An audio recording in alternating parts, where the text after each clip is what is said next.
Welcome back, Irish fans, and hopefully some Boston College fans. Breaking Down Braves Boys podcast. Today I'm with AJ Black, previewing the game. Um, the publisher and editor of BC Bulletin and host of Locked On Boston College. I'll leave his stuff in the description. I don't know how many of you guys are Boston College fans, but you either came from him or maybe you can go read some of his stuff or listen to the podcast, learn more about Boston College. But today we're just going to be previewing Notre Dame, Boston College a little bit. Last time these two teams played, it's crazy to think how different the country was. I was in attendance, weirdest game I ever went to. So hopefully we can move on from that now, and hopefully the country doesn't shut down right after this. But Notre Dame's coming in on a 4-game losing streak. This is their chance to snap it. So I guess we'll talk about Boston College a little bit. Can you give me a quick overview of each of the 5 starters and kind of what they bring to the table? Yeah, sure. So thanks for having me on. So Boston College has the starting 5 has kind of rotated a little bit over the year. BC's been hit a little bit by injury. So they have a guard, Winston missed 600 days of playing because of a knee injury he sustained in 2018. He's battled back. He started the season as a starter for the Eagles, but he also his playing time has diminished as the season has gone along, as he's kind of struggled with, maintaining that knee and staying healthy. So he could start. The other ones you're going to want to look at, Jay Heath. He had a big game last Wednesday against Miami, scored 25 points. He is a hot and cold kind of player. When he's feeling it, he can be dangerous from all over the court.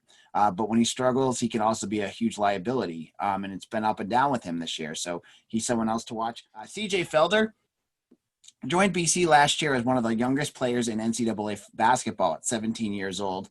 Has really grown into himself as a forward. He's a 6'7".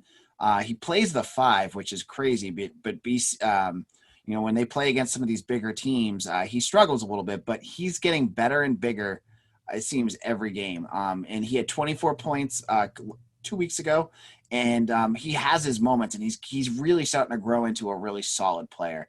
DeMar Langford, now he is the other forward. He is a freshman, top 100 recruit, which if you follow Boston College, you don't get a lot of those here. He is, as one of the scouts that I talked to they talked about Langford, said he's a man boy. He is absolutely enormous, but he's learning how to play the game and how to play it at the collegiate level. Growing every game, really been impressive. He hasn't been much of an offensive threat. He's kind of maxed out around 14 points, but he can give a lot, and I think he's going to continue to grow. And then the other guard will either be Tabs or it'll be Rich Kelly. Rich Kelly is a transfer from Quinnipiac who has, again, he's another kid that, he's not great on the defensive end, but scored 27 points against Miami last week on Wednesday, and really can really shoot it from 3-point range. For sure. I remember a couple nights ago when he did that, my Twitter timeline was blowing up, and there's this 5'10" white guy who had 27 points. It's crazy. Yeah, he looks. I've seen some people put comparisons with Draco Malfoy from Harry Potter. He's got the same hair and everything. It's kind of funny. Yeah. He's not somebody we saw last year, but Notre Dame fans saw a lot of Boston College last year, 3 games against them. And I almost thought they were better on paper going into this year, but they were ranked 13th in the ACC by Packer and Durham, I'm pretty sure, yesterday. They have had some good performances, though, against Villanova. Do you think they're a better team than we saw 10 months ago in Greensboro? I would say that they're a deeper team. I think the big thing Jim Christian said at the beginning of the year was the reason he put together such a difficult out-of-conference schedule that included they were going into it playing Villanova, Baylor, and Arizona State. And then they had another one, and I'm blanking on who the other, Minnesota. They had some big teams in there. They didn't really have any of those warm-up games. And Christian said he did that because this is the deepest team he's coached in the 8 years that he's been at Boston College. I have a hard time disagreeing with them. Is it the most talented team, though? That's a bigger question because, the defensive end, you'll see it on Saturday, has been a big issue for this team. And it took BC shooting out of their mind from 3-point range for them to win a game. And for Miami to go completely ice cold all over the field. So, I think they're a decent team. Are they better than last year? I think they're probably equal. BC last year, you saw them have some spurts where they played well, then they'd be maddeningly bad. So I think that's going to be similar this year. You're going to see maybe BC play well on Saturday, and they're going to string a few games and look pretty good, and then they'll hit another streak where they're just going to get blown out again. So inconsistent. I would say they're an inconsistent team. For sure. You're sounding a lot like us when we talk about Notre Dame with the inconsistency, bad defense, have to shoot lights out to beat somebody. Sounds very familiar. I was on another Irish podcast earlier this week, and I said the best comparison for the two teams playing on Saturday is that Spider-Man meme where the two Spider-Mans is pointing at each other. Yeah. And you can put a little Notre Dame logo on one and then BC logo on the other, and there you go. You get your game preview. Yeah, that'd be pretty accurate, I assume. You talked a little bit about their inconsistency and stuff. What would you say their biggest strength and weaknesses as a team? So the biggest strength on this team is their depth. I'd say that they're able to they're able when they're playing well to have guys coming off the bench that can score, and they can do it all over the court. So that I think is a good piece for them. The problems with this team, my gosh, I could go on for 15, 20 minutes on this. Their defense, their interior defense is horrid because they don't have a true big. They have, as I said, CJ Felder's playing the 5 at 6'7".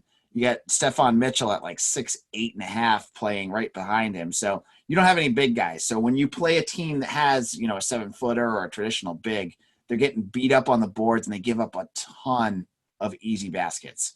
And so I think that's been a big, big issue for them.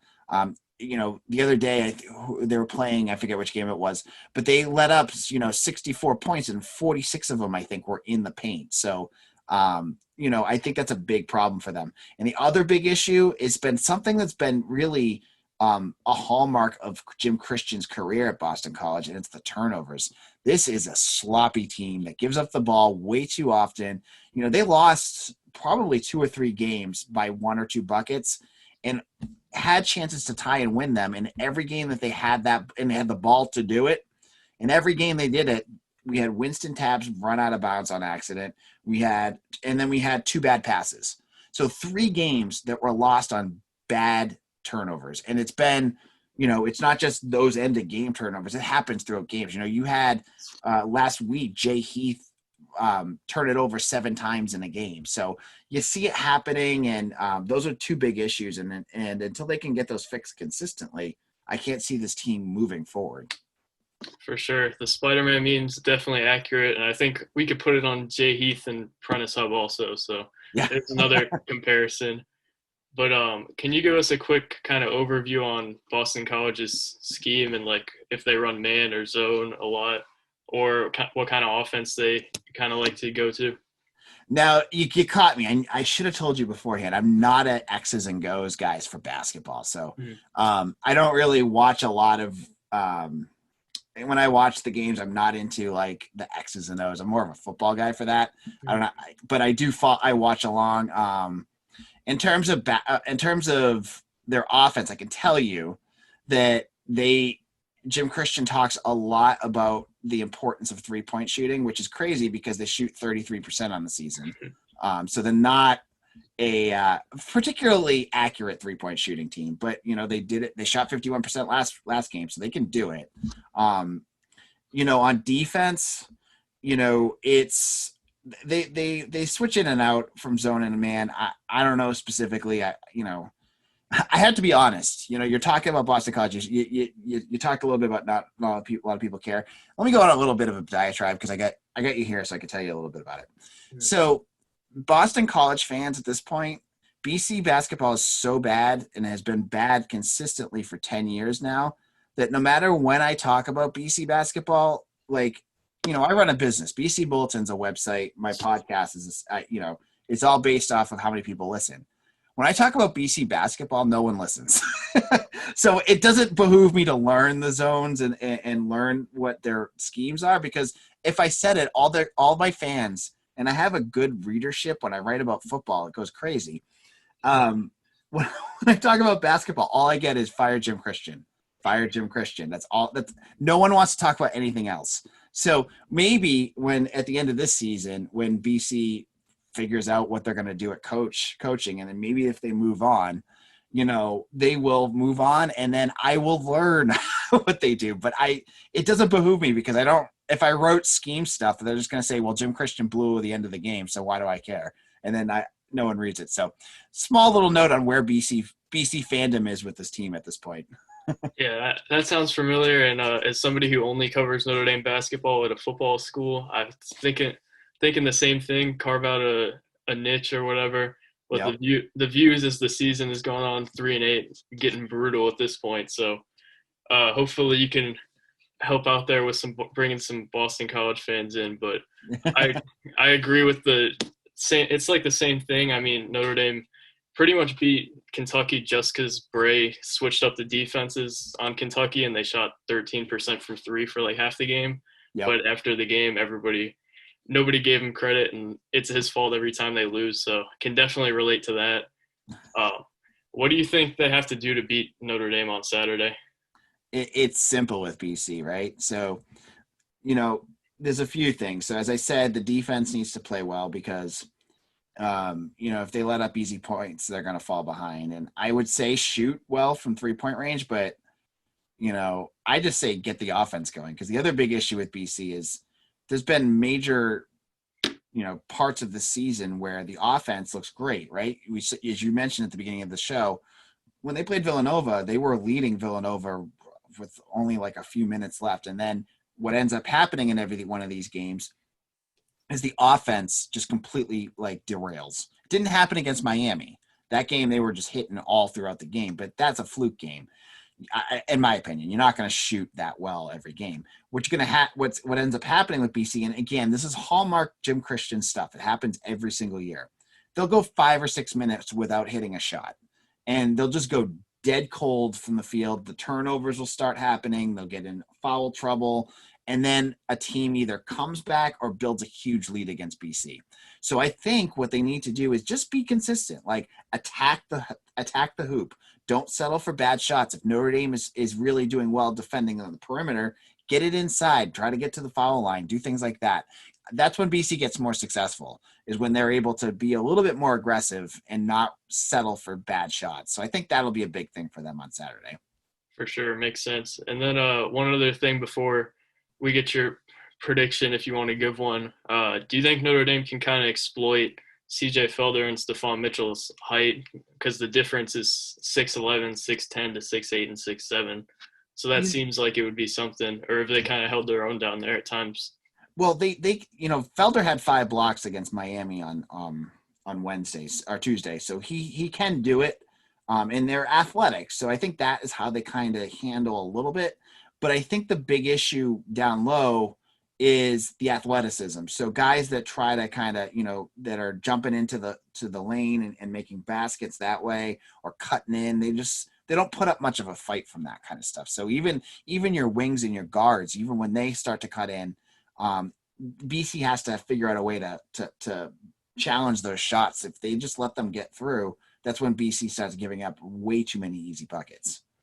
For sure. And then before I let you go, I know predictions can get you in trouble sometimes, but what do you think is going to happen in this? You could give like a range and what team's going to win. So on my podcast, I joke about this. We have a advertisement. I'm not going to tell you the name of the company, but they do a whole thing with us about, gambling and things like that. So I have been just all season long betting against BC and because they're not favored in any game other than the URA game and the main game. I don't think BC's been favored yet. But I'm going to go against my gut on Saturday. I'm going to say BC wins. And here's my reason why. I think BC, I know Notre Dame's been struggling, and I know BC at least has a boost. There's something in BC, and I think some of it will come out against teams like Notre Dame that struggle. And I think they'll be able to get some offense going and be able to win against a team that can't do what a Louisville or a Villanova or Florida can do against BC. So I think BC's battle tested. I think they're going to get some big shots, and I think some of that success that they had on Wednesday will probably translate over to Saturday. So I'll say BC by probably like 6 or 8. For sure. I mean, I think almost every guest we've had on this year, except from like Bellerman and stuff, has picked against Notre Dame. So Uh, nothing too unusual. I can see how you can pick BC, but that's kind of all we have. Thank you for coming on. Any closing thoughts or anything? yeah, just check me out. I'm on bcbulletin.com. I'm the host of Locked On Boston College. That's about it for me. I like talking basketball, and let me just say before I head out, if you're listening and you see BC struggling, you're a younger fan. I'm an older. I'm not gonna say I'm old. I have a kid, but I'm not old. But I was a student at BC when they were good. I was at BC when Boston College started the season 21-0, and we're number 2 in the country in basketball. So when Jared Dudley was there, and they had one of the best teams in the country. So I know what this program can be, and it's sad to what it's become. And BC can totally change that direction with a good hire if they decide to move on with Christian. Jim Christian, BC's coach, is only there because of COVID-19. He was most likely going to lose his job after last year, but the BC didn't know what was going to happen, so they kept him on. If he leaves, they get a new practice facility and get a new coach. I think Boston College could return. So, BC's an easy school to hate on it for certain things, but I think this program is going to be coming up again soon. And probably in the next 5 or 10 years, you'll see BC as a top 25 program. All right, so now we've heard from AJ Black about Boston College. Got a bit of insight into them. I guess I'll preview the game from a Notre Dame perspective. So keys, these are going to be really simple compared to the other teams. I think it's more simple of a game because the teams are so similar. Not really much that you can switch up. So I'm going to say 1, outshoot them. Boston College isn't shooting that well. They can't really get to the basket. They don't have many shot creators. Same thing with Notre Dame. So I think whoever wins the 3-point battle is going to win a lot of the game, or is going to have a way better shot at least. So kind of segueing off of that, my second key is get good shots. Last time against Boston College, they had a lot of good looks, and that's why they won the game. Recently, they haven't had that, so that's what I'm going to say. Longer possessions, I think, could be a part of that. They screened off the ball a ton. I just rewatched the last Boston College game. John Mooney, Durham were screening off the ball a ton, so that could be something that they use to get good looks. For their catch and shoot guys like Cormac Ryan, Dane Goodwin, I think they could get a lot of good looks today, and if they hit them, then we're in a really good position. And then 3, something both teams have kind of struggled with. Actually, Notre Dame hasn't really struggled as a team with this, but Prentice Hub and Cormac have kind of struggled turning the ball over. Boston College has been bad turning the ball over. I think they're turning it over like 14 times a game. Notre Dame's turning it over 10. So that's going to be big. Win the turnover battle. Don't give away possessions. I just really want to see methodical possessions from Notre Dame. A lot of off-ball screening, kind of going back to what makes Notre Dame so good on the offensive end, which we haven't seen as much lately just because they played better teams, and Hub and Ryan and Wirtz have kind of thrown the ball away and taken some bad shots. So really hoping to see the ball get moved a lot. And then some things to watch for, who the primary ball handler is. I think Wirtz or Ryan could be it. It looked like they were kind of trending towards Ryan being the primary ball handler against Virginia Tech, but then Hub was bringing it up most of the game against UVA. So we'll see what they do for that. 2, I already brought it up a lot, but off-ball screening from Notre Dame. They haven't done a great job of it as of late, but I think they can get a lot of good looks tomorrow by doing that. 3, we talked about him earlier a lot and how he's a bit inconsistent, so I'm going to say Jay Heath, whether he's on or not. When Notre Dame was struggling with beating Boston College, Jay Heath was on, and they're a way better team when he's on. He's a good shooter, shot 40% from 3 last year, if I remember right. So he could be a problem if he gets hot. But if not, he's not that great of a defender. Can't really get to the basket. So that's something to watch for. Could make him really limited offensively if he's not on. And then the last thing I had to watch for is what starting lineup Bray rolls with. I think Boston College is pretty undersized with Felder at 6'7", and then Mitchell at 6'8". Both of them are pretty limited offensively. So I think you could see Durham or Goodwin at the 4, or not Jogo or Goodwin at the 4, Durham at the 5, or Leshesky at the 5, probably Leshesky at the 5. I also could see Durham starting just because he's been so good lately. And then if Durham and Leshesky are the front court, then that puts you in the position of having to sit one of Ryan or Wirtz. Ryan finally got it going towards the end of the last game, so I'd expect him. If I had to guess what starting lineup this would be, I think they're going to go small ball for this one, but I could also see Bray not wanting to go away from Durham because he's been good against UVA, hasn't been really good against anybody else. So that's what I have for that. Matchup to watch: Leshesky and Durham versus Felder and Mitchell. Huge size difference there: 6'10" and 6'11" versus 6'7", 6'8". I think Leshesky and Durham, if they can out rebound them, Durham had a couple of blocks against them in April or March, not April. April was when basketball barely even existed, but in March Durham had a couple of big blocks on Felder, so I think they can really pull away there. If this game gets to be like a 10 to 15 point game at sometimes in Notre Dame's favor, it's going to be because of Leshesky and Durham. I don't expect Hub and Wirtz and Ryan to really, even Goodwin, to make that much of an impact. I think Notre Dame has the biggest advantage there, but they've also been pretty bad down low rebounding and stuff. So I think that's going to be the key matchup to watch. My leading scorer is actually going to be Cormac Ryan. I don't think Jay Heath is going to be able to really guard him if that's who's on him. I don't think Tabs can really guard him either. He finally got hot towards the end of the game, so against Virginia, even though it was in garbage time.